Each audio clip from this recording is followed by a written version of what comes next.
I see MySpace as hanging out with them all with friends. I see Facebook as sitting around a coffee shop talking, maybe even meeting a few people over business, but it can be social as well. And LinkedIn is a lot more like a Chamber of Commerce meeting or a business meeting of that kind. So wherever you find yourself, wherever you see yourself in that, get one of those accounts, but you don't necessarily need to have one in all of them. Does that make sense? And as an example, you guys have at least a couple dozen people that you're associated with in this organization, right? I would suggest that if all of your prospects were in one location, be it the mall, the coffee shop, or the Chamber of Commerce meeting, you wouldn't want to overwhelm them, right? And you wouldn't want to all go to the same Chamber of Commerce meeting. Yet somebody who didn't go might make a contact that was there somewhere else, at the bookstore or at the library or wherever. So go ahead and go where you feel natural in that description, and I'll give you a little bit more than that as we go along. But if you feel more natural going to a coffee shop talking to people about business, or if you feel more natural going to a Chamber of Commerce meeting, pick Facebook or LinkedIn and don't worry about the other one just yet, because you can learn techniques and tools for contacting people in one and apply them in the other. So just if you have one, open it up. If you don't worry about it.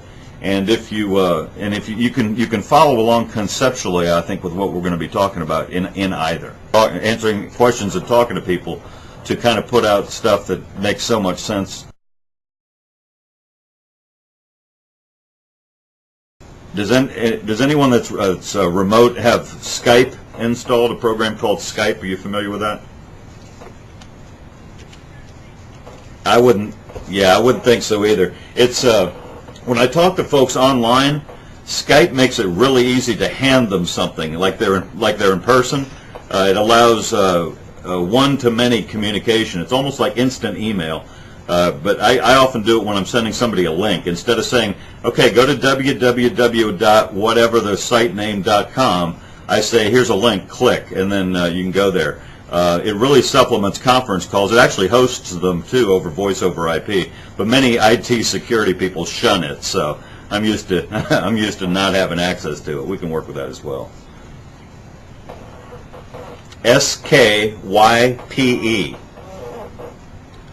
And with Skype, and it's also you'll find I transcend not just the business world, but I'll get over into personal as well, because I don't think there's that much of a delineage between the two.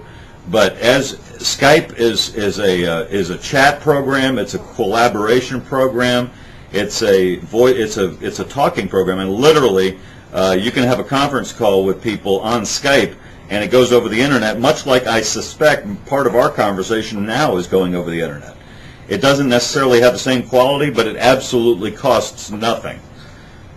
And you can also call regular phones with it. So if you're tied to a desk and you're not stuck with an IT department that doesn't like anything that doesn't look secure, Skype's one of the ways to go. There's a couple out there. Skype seems to be the biggest one. eBay bought it, if that gives you any indicator of where it's going, or where at least eBay thinks it's going. Yeah. Yeah, and the other thing, and I've been involved in the early the social web early on, back about 10 years ago. I was going to law school, and I collaborated with people that were just 10, 15 miles over the road. We'd be on a phone call, and then we'd go into instant messaging chat with AOL chat. We'd go into other things like that just to send links back and forth, or text if we were working on a joint project. So it's just an extension of sitting next to somebody or having them look over your shoulder while you're typing something on the computer screen. It just kind of opens up the space between you, or should I say closes the space between you. Yeah, it's neat. It's neat for collaboration, especially when you're doing team building stuff.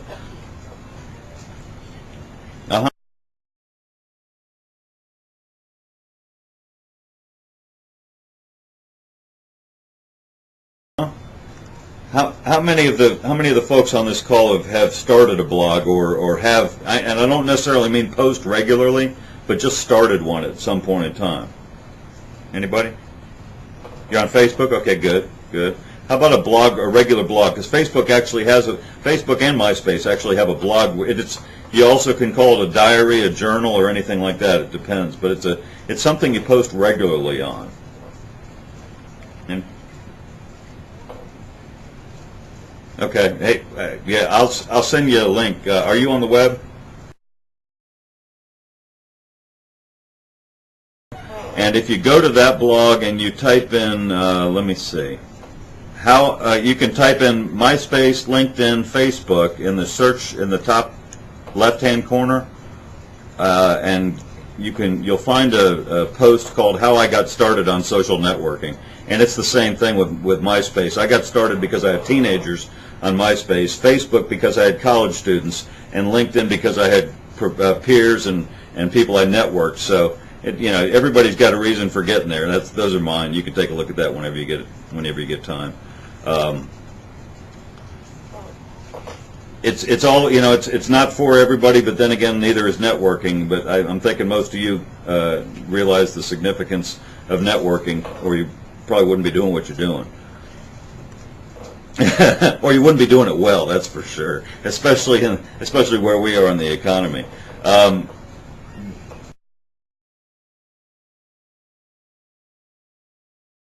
How about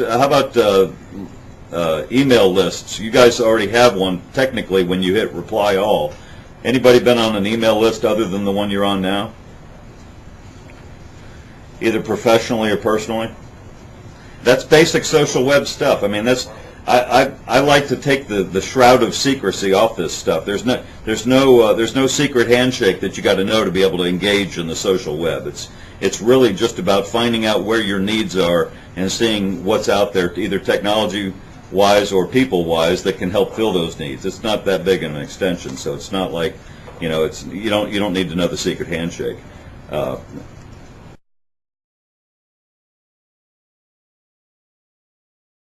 How many of you generally are on Facebook? You got one? Two? Okay. How about MySpace? Anybody on MySpace? Okay. How about LinkedIn? All right. Bebo, High Five, Orchid. Anyone I'm missing? In Circles? Okay.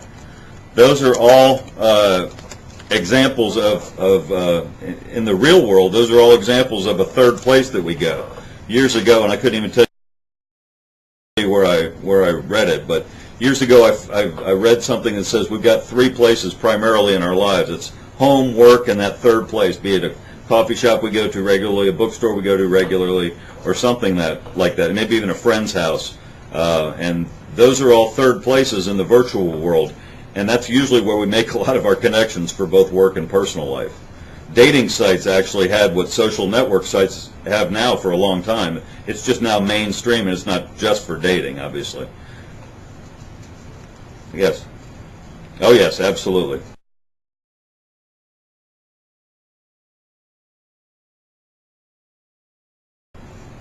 Absolutely. Plaxo, when it first came out, I think had a bad rap. In fact, a couple of the guys that I'm working with that we worked with on the book that we wrote, and then now we're working with on Link to Your World. We just did a commentary on that using a video platform that I think you guys will at least see if you don't use yourselves. I think I can make some recommendations on how to use it, but Plaxo originally was something you install on your computer, and it's anytime you update your address book, anybody else that's connected to you that has Plaxo, they would get an automatic update, and a lot of people complained about it being spam. It was technology, I think, ahead of its time, because that's essentially one of the original forms of good social networking. Tagged is another one. You'll find a lot of pop up out of nowhere social networking sites that want to be the next Facebook, the next LinkedIn, or whatever. My suggestion is just go find one that, I mean, it's like that third place, that wherever that is in your life, find out one that works for you, or two, or maybe three. But I'm on several, but I'm on several for mostly studying them reasons, as opposed to connecting reasons, because you can actually spend a lot of time on these, and both you and whoever writes your paycheck will tell you it's way too long. But I tell you, Plaxo Pulse has a product out now. We've been we've been looking at that for various reasons. Comcast just bought Plaxo.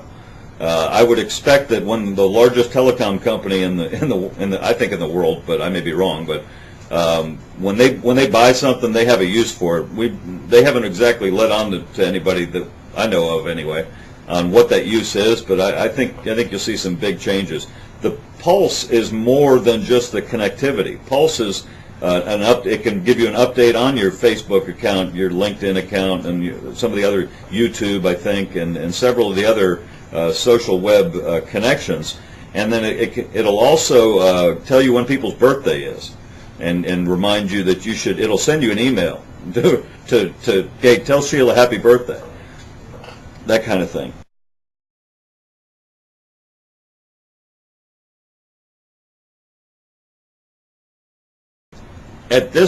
Right in the past couple of weeks, I've noticed Facebook is a lot less stringent on the number of people you can add in a set period of time as friends. But both Facebook and LinkedIn have to have a confirmation from the person you're adding. Plaxo Pulse just tells them that you added them, that they don't necessarily need a confirmation right away. What I would suggest is you add a few of the people that you know, and then get connected to people that you don't know. Here's the trick, though. If I search either Facebook or LinkedIn for the word recruiter, I get hundreds and hundreds. And it becomes a lot like, anybody looked at the Yellow Pages lately?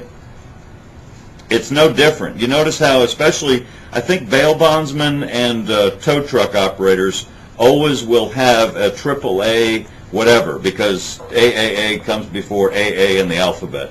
And so when you list alphabetically, as we do with most search engines, you're going to have people that need to put something up there, even a non-letter or non-alphanumeric character.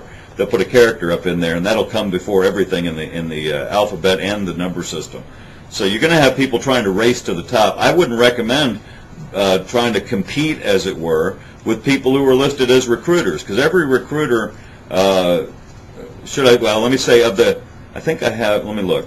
I have over 500 users in my LinkedIn network that are recruiters, and the ones that are connected to me, the first 3 have 500 connections, then I have one with 145, and then 500, 500, 500, and just shows 500 because LinkedIn won't tell you how many more than that there are. It's anything over 500 is 500 plus.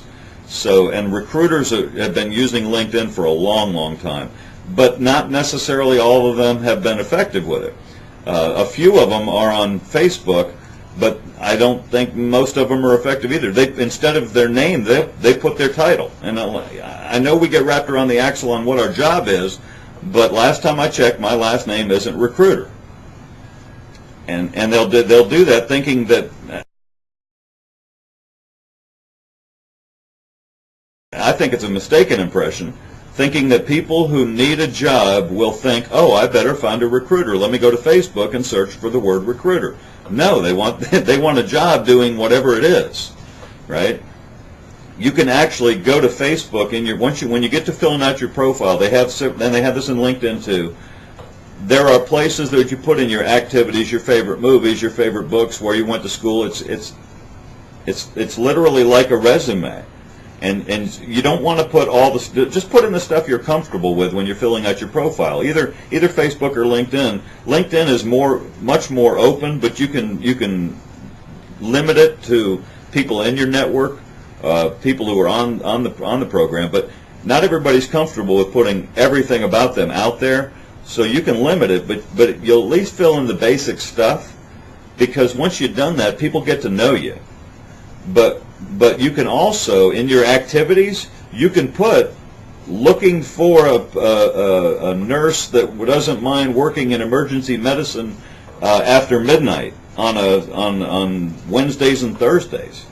And so literally, if somebody goes in and types that in a search engine in LinkedIn, it'll come up. You can also participate in questions and answers on LinkedIn and put in words that you know and would increase the time. A lot of the recruiters are starting to. They haven't been doing this a lot, at least the ones I'm connected to. They start to ask questions on LinkedIn, which is an open forum and open to the internet for search purposes. I'm looking for a chemical engineer that lives in Dubai and wants to move to West Virginia. Does anybody know anybody like that? I mean, it's obviously it's not that critical. It's not those kind of words, but that's the whatever that word is. That's as specific as you can get with that question. And that's how you use these things, is because then you're asking your network to help you find somebody. Does that make sense?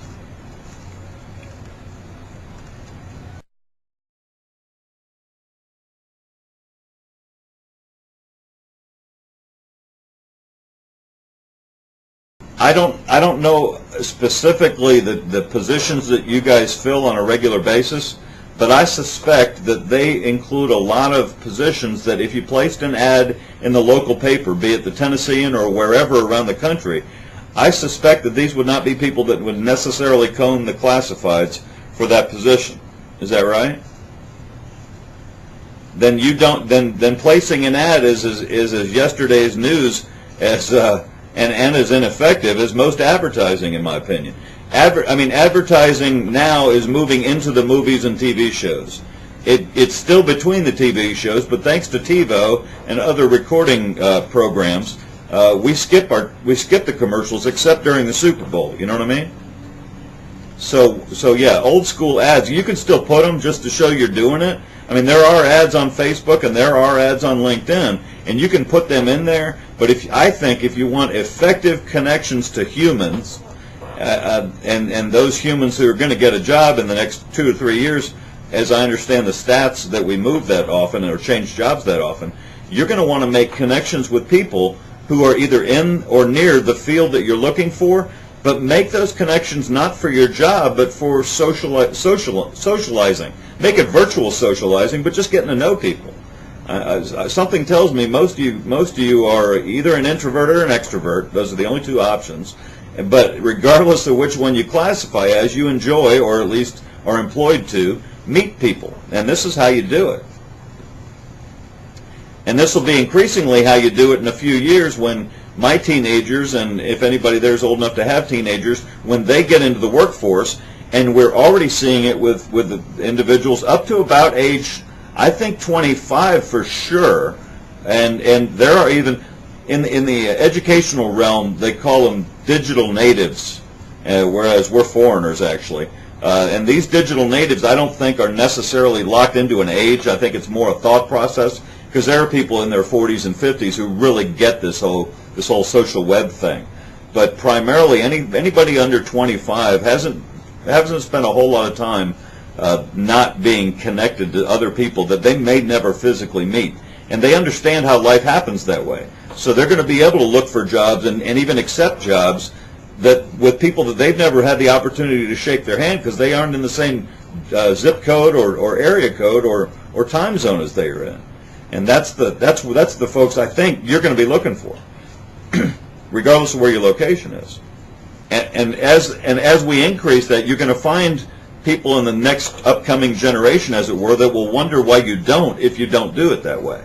And I'll give you a couple examples as we go along about companies that are currently doing that. But we've got in Nashville a major influx of people recently from Florida and California, as I understand it. And in fact, I know people who I've been connected with on both LinkedIn and Facebook and I grew up in Florida, so I know why they're leaving.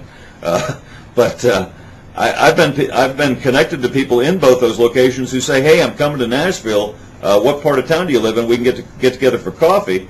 And I'll ask them why they're coming there, and they're coming to job and house hunt.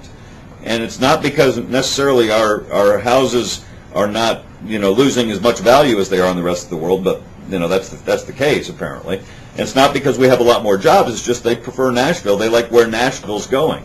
So connecting to those people before they turn in their pink slips would probably be a good idea. But just connect to connect. Don't connect to offer them a job in 2 years. Build your funnel into the sales cycle. You know what I mean? Populate your contact list now. Fill your Rolodex now, or as the saying goes, dig your well before you're thirsty. So I would be looking to connect to people who may know people, but don't let that be the driving force for connecting with them, especially on Facebook. Facebook's more social. LinkedIn is more professional, but you can still connect to people who have a job that you would never do.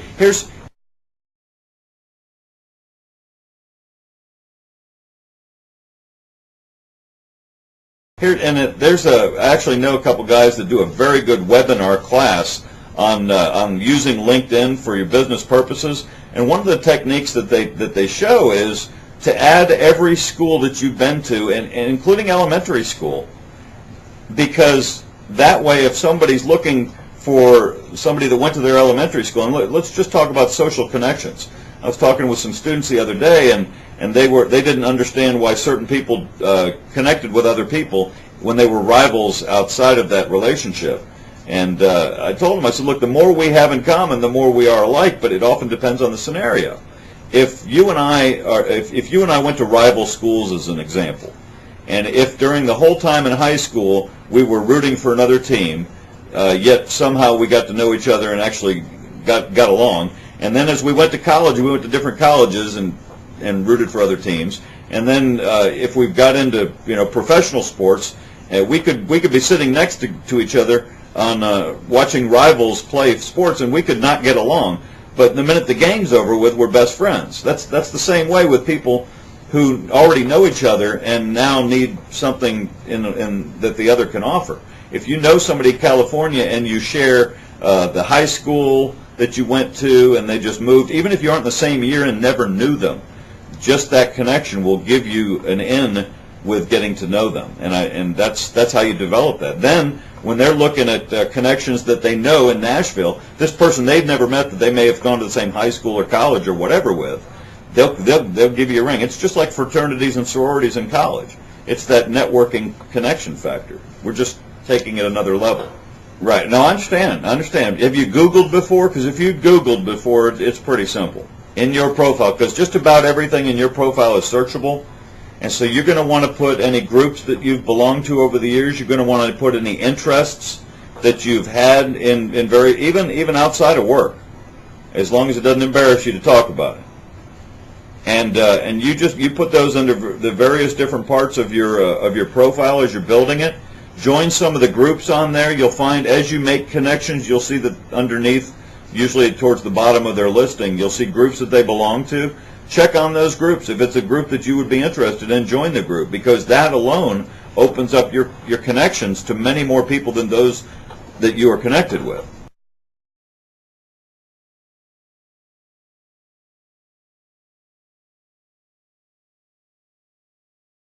First of all, I don't want anybody sending me anything foul or hateful on any email, to include my work email. But all these sites are open to any email that you put in there. On Facebook, I know, and on LinkedIn, I think they may have made some changes since I've been on. But you can put your work email in there and not have it be the primary. But people, and as long as you don't list anything on your exposed page, on your profile page, and you can always see what the public view is of your profile. You click on View My Profile and check the public view. You can limit certain things to people who know you. You can make it to where nobody can see your email address. And if they send you a message in LinkedIn, it's usually, let me put it this way: I've never received a hateful or otherwise unappreciated message on either of these accounts, and I spend some time on them, and I'm fairly well connected on both of them. So I don't think that that's a huge concern. Less on LinkedIn, a little more on Facebook, is you will find people, once they realize that you're doing this professionally, who will try to do their own due diligence, and some of them may get what I consider to be bad advice when you're talking with adults, and say, well, you can't do that on work time. And they'll try to monitor, and with MySpace that may work, because a lot of people do more socializing on MySpace than work-related, but more and more corporations and even small businesses are allowing at least a certain amount of time. And as long as you show, if not results, because results are really hard to quantify, on these sites. When you're building your network, I mean, what results do you show if you go out to lunch with somebody who 3 months later gives you a lead? I mean, that's kind of hard to quantify. But as long as you do it for a set period of time on the clock, you shouldn't have too much grief. And again, if you do, the rules seem to be changing in the corporate world. Let me know. I'll make a phone call just to discuss it with whichever director or C-level person is complaining about it, because it's changing. And again, as we deal with adults, and I find this in college too, as you deal with adults and you tell them you expect them to act like adults, surprisingly enough, they really do. And that's usually. I had a supervisor one time that told me if you ever wanted to win an argument, make it an integrity question and tell the other person that it sounded like they were challenging your integrity, and pretty much you can win. That's the kind of thing you want to do in this. If you've got somebody, IT or a director of this or director of that, saying, well, we can't allow that because people will abuse it, you just tell them, look, they tell me they're doing this for work. Are you challenging their integrity? Because why don't we at least give them an opportunity to succeed instead of telling them they're doomed for failure from Jump Street? You know, it just makes a little more sense that way. I think using any of the Web 2.0 video programs is a great idea for people to do what y'all do. I think it's also a good idea for public relations, marketing, and advertising. But those three departments are going to do it the way they've always done it. And they're going to take what used to be cable or broadcast television channels, and they're just going to copy the same boring, never got anybody's attention thing, and they're going to put it on YouTube. And they're going to expect a lot of hits because they're the corporation and they spent money placement and all this good stuff.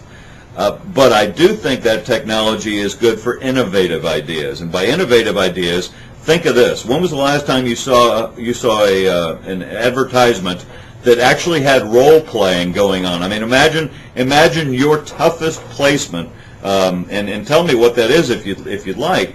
Imagine the toughest job you had to fill, a position you had to fill, or the candidate who had the hardest time finding one, and role play that on a video, and make it about 2 or 3 or maybe up to 5 minutes, and then send it to people. And if it's done well, and it doesn't have to necessarily look professional, if it's done well, people will relate to that situation, recruiters will relate to it from your side, and job seekers will relate to it from theirs. Oh yeah, I had one just like that. They will forward the link onto their friends' friends, and people they don't even know's friends.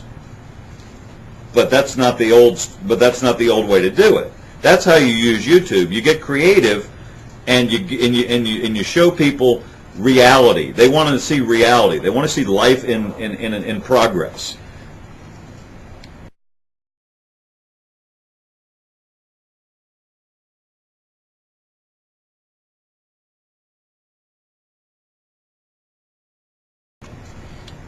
Now, while we're talking about that, let me share an opportunity with you to get even more cutting edge, in my opinion, than YouTube, and that's with a company that's actually here locally in Nashville called GoYodeo. It's GoYodeo.com. It's free to use. You upload videos that you've recorded on your computer, or if you have a video camera, you can just click record now and it'll record it on their site. You can adjust it, edit it, and send it out to who you want to. You can embed it in a web page. I'll send you a couple of examples of it. But ultimately, they're going to have a floating application that puts the internet at your fingertips even more than it is. And it's not going to be about opening up all these pages on your browser. It's about click here and see it within this little space here, right there on your desktop. If you go to my blog, carterfsmith.blogspot.com, and in the search box, if you type in WOW, W-O-W, sit there for about 5 seconds, and you'll see an example of GoYodeo. For anybody that's got access to it, go ahead and do that. If it doesn't, no? Okay. All right. Your IT people might have that restricted. Go ahead and hit the play video.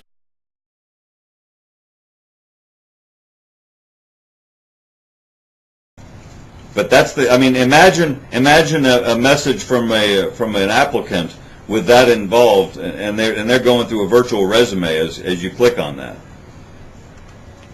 Right. Imagine a message on your website or on a blog website, and I'll get to those here in a minute, but imagine a message from the HR director, or I think even better, the head of the department that has a vacancy, popping up on the screen above the letters saying, we need a position in whatever, we need somebody to fill X position. The last person we had these qualifications, and they turned out really well. We didn't need this, we didn't need that. Here's what we're looking for. If you know somebody that could fill this position, we'd really appreciate it. Could you send this on to all your friends?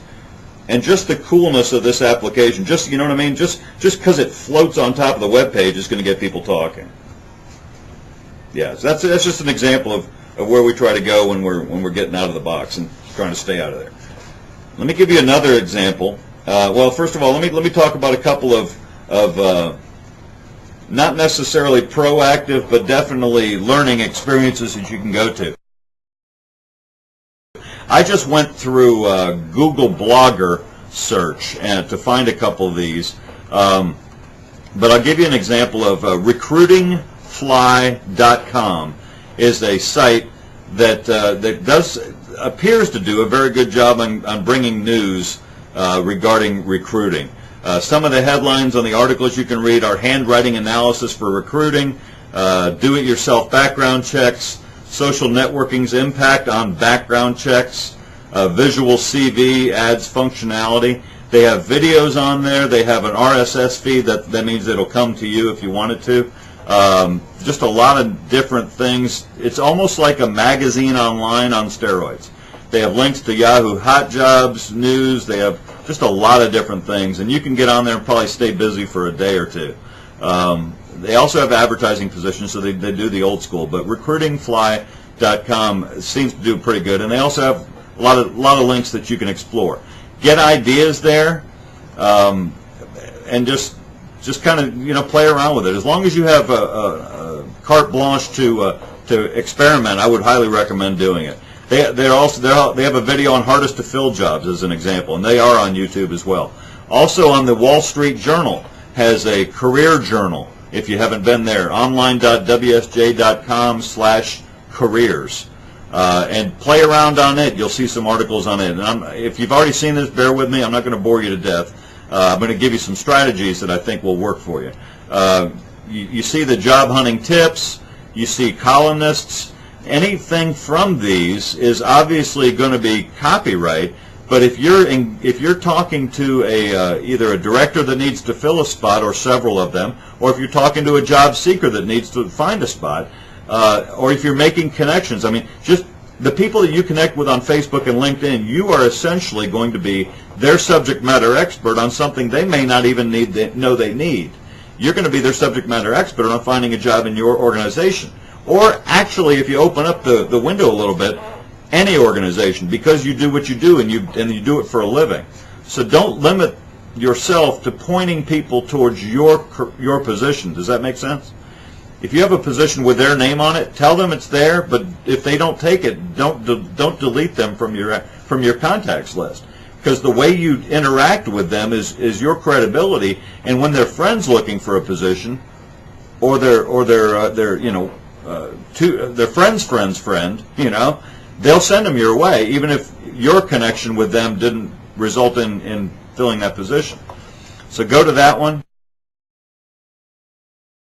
There's another one out there called career.alltop.com. ALLTOP.com is one of the brainchilds of a guy named Guy Kawasaki, who's big in the Web 2.0 and the social web space. Guy's reputation, at least in technology, came from being the advocate for Mac when Apple was looking for an advocate, and he's done a lot of work in that area and is very, very productive as a result. On career.alltop.com, there are a lot of blogs. There are, I don't know how many. There's dozens at least of blogs regarding careers. Coincidentally, hence the name. And Wall Street Journal's one of them. Brazen Careerist, Standout Jobs, All Things Workplace, Shifting Careers, that looks to be with the New York Times. U.S. News has a link, Forbes has a link, and then some smaller ones. He's not just running to the big companies that have them. He's running to the ones that are updated regularly. And let me stop here. The last three that I've been talking about: Recruiting Fly, careers on the Wall Street Journal, and especially those you find on Alltop. Here's what I would suggest. I would suggest subscribing or at least regularly visiting as many of these as you can fit into your day. Start with 3 and read their posts. Some of these are going to be posting every day, some of them a couple times a week. Maybe once in a while you'll find a good one that posts once a week. That doesn't, that's usually the minimum. Those that post once a month are not usually going to have a whole lot of stuff that's going to keep you interested. But find a couple of these blogs that interest you and do this. Engage them. The cool thing about the social web is that we have conversations. One of our advisors is a guy named Doc Searles, who wrote about 10 years ago with 3 other people on having conversations like at the old marketplace, right? He wrote the Clue Train Manifesto. If you ever want to see that, it's on cluetrain.org, I believe. But Markets Are Conversations was the main theme that everybody got from their book. And that's all about having conversations, and that's where the social web is today. Regardless of whether it's behind the walled garden of Facebook or behind the password-protected connections that are open to the world, in some cases on LinkedIn or wherever, it's about us having conversations. If we don't have a conversation, we don't get to know each other. I don't know what you need. You don't know how I can help you fill what you need, and we're not talking. So go to these blogs and respond to them. Does that make sense? Don't respond to them with, "Hey, great article. By the way, if you know anybody who's looking to leave their positions over here and coming over here, we have an opening." Just talk about whatever the topic is they're talking about, or learn from it, and then go back and tell them you learned from it. That's the conversation we're looking for. You don't need to blog. I asked how many of you blog. It wasn't a question that needed an answer with yes. It was a question with at least do you understand it. Blogs are becoming the new media.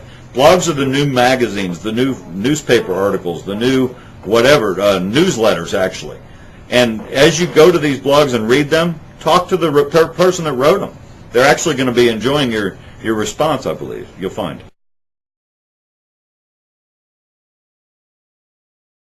And what I'll take you through is looking for the questions and then actually responding to the questions. Sound good? Okay. You clicked on answers. You wait for your internet connection to catch up with you. And you see ask a question, and there's categories based on what you've filled out on your profile or what questions you've asked or answers you've given. It makes recommendations on different categories. If you look over to the right-hand side, you'll see something that says featured category. Do you see that? What's yours say? Yours says travel. Mine coincidentally says career and education. Your job, yeah, your job and mine, and probably has a lot to do with questions I've asked in the past or have been asked or answered. And it's sponsored by the Ladders of all companies. Go figure. That's old school advertising when they sponsor something. But you can ask up to 10 questions every month, and you can answer as many as you want to. I would recommend that you answer them with more than just, yeah, that's a great question, I hope you get a good answer. Actually give them an answer as if they were looking for one, on account of most of them are. You'll see it towards the bottom of the list, this week's top experts. That may or may not mean that they're in your field, which is often a good thing. I mean, many problems have been solved by people who weren't in the field that problem existed in, because they took a fresh perspective at the problem and looked at it. But as an example, my top question from my network is, how do you be a certified teacher in the United Kingdom? The second one is this the age of self-promotion?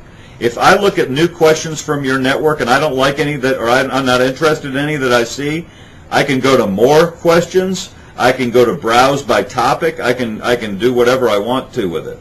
And I would go through there and find questions that you like. You don't even have to respond. Just read the questions and then look at some of the responses that are out there. And you can use these to make connections. You can use these to find interest groups. You can use these for a lot of different things. One of the easiest places is the question and answer section on using LinkedIn, and that's almost like a handbook on LinkedIn. There are other places you can go for using LinkedIn. One of them is LinkedIntraining.com. The other is I'm on LinkedIn Now What, which is written by a friend of mine, Jason Alba, and the guys who do LinkedIn training are also friends of mine, Mike and Chip. But you can get a lot of the basics from using LinkedIn on LinkedIn questions. If you look if you got the answers in front of you, you'll notice the advanced searches for answers. So you can actually type in recruiting in the answers section and search on it, and there are currently several questions open that mention the word recruiting. You can also limit it by question and answers, by question only, by certain categories, whatever, however you want to do it.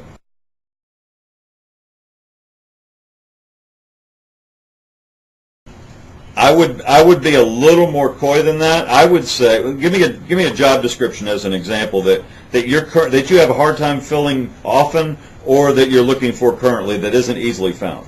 I would ask the question this way, and you're not being secretive, but you're also not just smack down in your face, old school asking the question. I would say I work for a large company and I do recruiting, and one of the hardest positions I've had to fill is medical surgical nurses. Does anybody have any tips on how to increase my exposure in those areas? And then now everybody that reads it knows what you just did, but it's still a question, right? Now I don't think LinkedIn rules would prohibit you from saying I'm looking for a medical surgical nurse starting the 1st of July in Timbuktu or Kalamazoo or wherever. But why do that? Why not ask for advice too? Now the problem is that well, two problems. One, I don't know how many nurses are actually on LinkedIn. I will find out by searching as we're talking. They may or may not be looking for jobs on there. You can also post jobs on LinkedIn. I was wrong. Well, there's people that either work for a nursing facility or are recruiting for a nursing facility that you'll find in competition. But not as many of them are as well connected as the ones just regular recruiters that I was talking about. If you type in nursing under people in the search, you'll see some of them. You can even reach out and connect to some of them. But I would ask the question on LinkedIn for advice, and that'll by default bring in people who are looking for that job. I think what you'll find is that they'll tell you where the nurses network, and I think Facebook is probably going to be, and maybe even MySpace is probably going to be a couple of those places. I don't know that for sure, but you'll get that same advice. Now, what you'll also get periodically, as an example, I was looking for a software platform for learning management, and I've worked in higher education for several years, and I know what the best ones look like. I was going to do this for a corporate setup, and I've actually found a couple that do fit my needs. But I asked the question, I said, what's the best platform for dealing with corporate e-learning? And I had people who are like me looking or have looked, and they made some suggestions to include, check out these 5, and here's the criteria. I had one guy that went through a whole page of analysis on the top 5 in his due diligence search. And then I had a half dozen or so people who sell the thing that clearly said, mine's the best and this is why, period, send. And I didn't even read those. But you're going to get some that may be in competition with you. And they may say it as an example, well, I've been looking for that for the same myself, and if anybody knows one, please let me know too. Here's my email address and phone number. Don't worry about that. That's okay. That's the same as, since we're in LinkedIn, I'll tell you, as if it was a Chamber of Commerce job fair, all right, and if you have a booth set up, go with me on this scenario before you get paranoid about putting that question out there. You have a booth set up that has your organization's name on the banner, and you're handing out whatever you hand out, be it pens or free PDAs or jump drives or whatever. YouTube downloads or YouTube or iTunes downloads or whatever you're doing at your booth. And a medical surgical nurse walks up to you and says, "Hi, I just moved to this city from wherever she moved in from, and said, do you have any positions with such and such, because I saw on the list behind you that was one of the positions you wanted to fill." You say yes, and then you begin to talk to her. What happens if somebody butts into their conversation and says, "Hi, I heard you asking about medical surgical nurses. We don't have a booth because I'm just floating over here, but we have one as well. Here's my card." What are you going to do besides after you choke that person? And the bottom line is the person who's being recruited knows what that person just did. They just cut in line. And if they prefer that, then you probably weren't going to have them for very long anyway. And if they recognize it for what it was, sniping, then you've got them solid now, because they realize that your company is the magnet, and these other people are just swarming around like flies on a hot day. So I would absolutely be bold in your postings like that.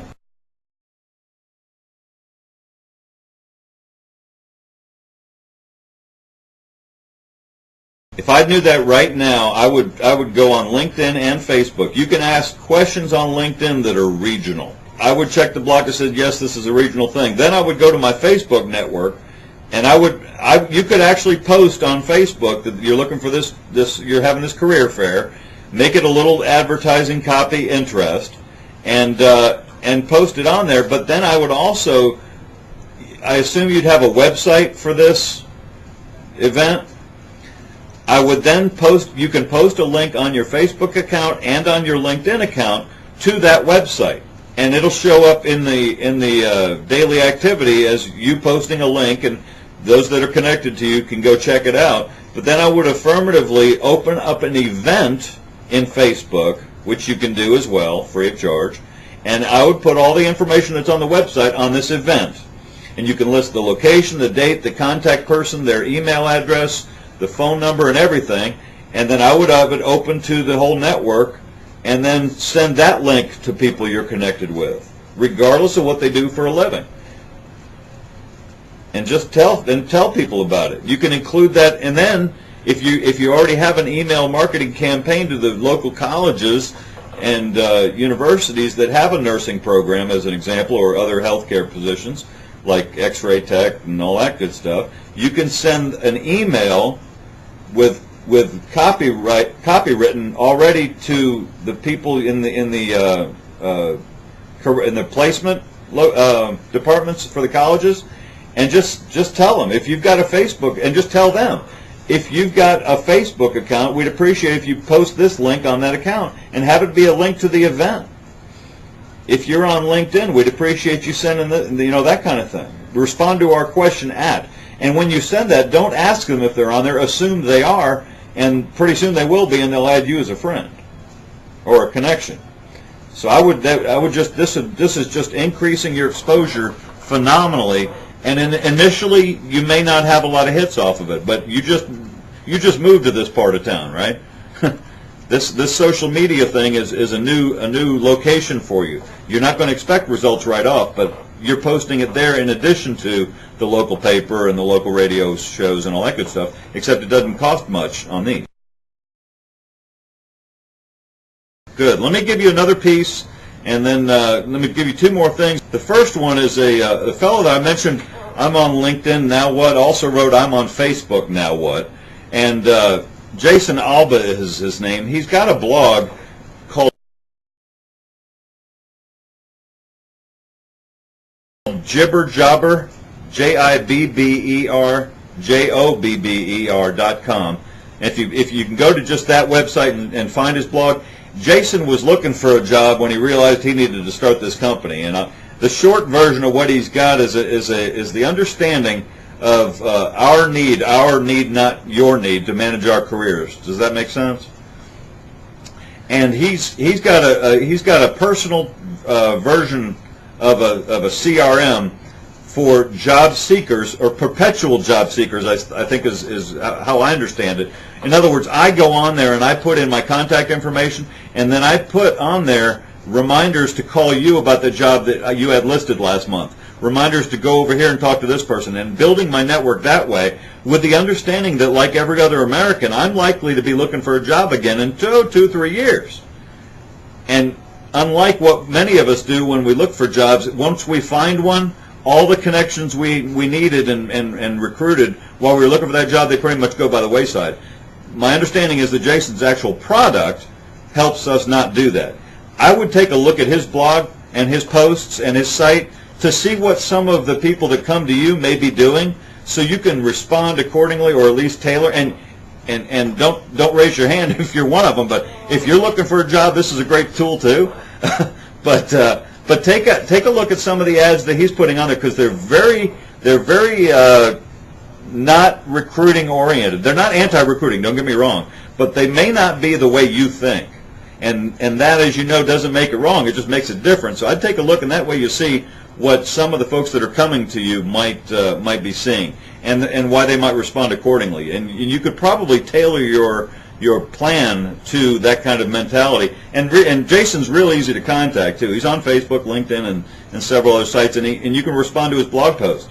There's nothing that people who write about career management like more, I think, than having a response from a recruiting professional to their blog. Hey, however you want to say it. One of his recent posts on the 3rd of June was to a PowerPoint slideshow. It's a PowerPoint slideshow on the web that you can actually read on the web. I don't know if you're familiar with slideshare.net or anything similar to that, but he's got one on his. You can see the slideshow without leaving the page. It's a really cool technology. But you can go through that, and you'll understand some of the mindset of some people who are looking for jobs. The other one I wanted to show you is Southwest's approach to the social web and Web 2.0. I first saw this on a blog called Jobs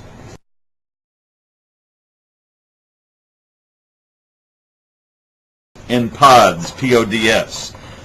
.com. Again, I'll send you the link. He talks about leading the conversation in social media recruiting, which is what we're talking about. And he commented on the Southwest Airlines site called Nuts About Southwest, and it's actually on blogsouthwest.com. And it is a great layout. The blog writer on Jobs and Pods he sings the praises, because everything they have is new web, new media stuff. They have a blog, they have photos that are imported from Flickr, they have a group on Facebook, or he has a group on Facebook. They use YouTube videos and polls. They ask people's opinion.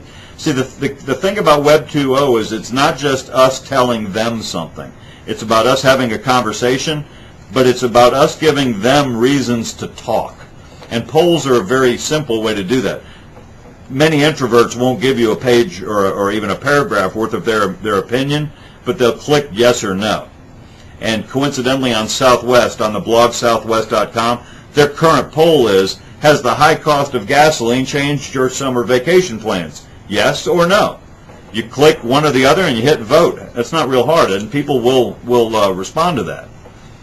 So that's the kind of thing that you can look for as you go forward in this space, the simplicity of it to get people interacting. And just take a look at what's on there. As soon as you click yes or no, it gives you the latest poll results. And as you can imagine, it's about a 2-to-1. 61% said yes, the gasoline has changed. 39% said no. Now, why does Southwest care? They're not in the gas business, right? They're in the transportation business. So they really want to know. Let me give you two more things just to be thinking about.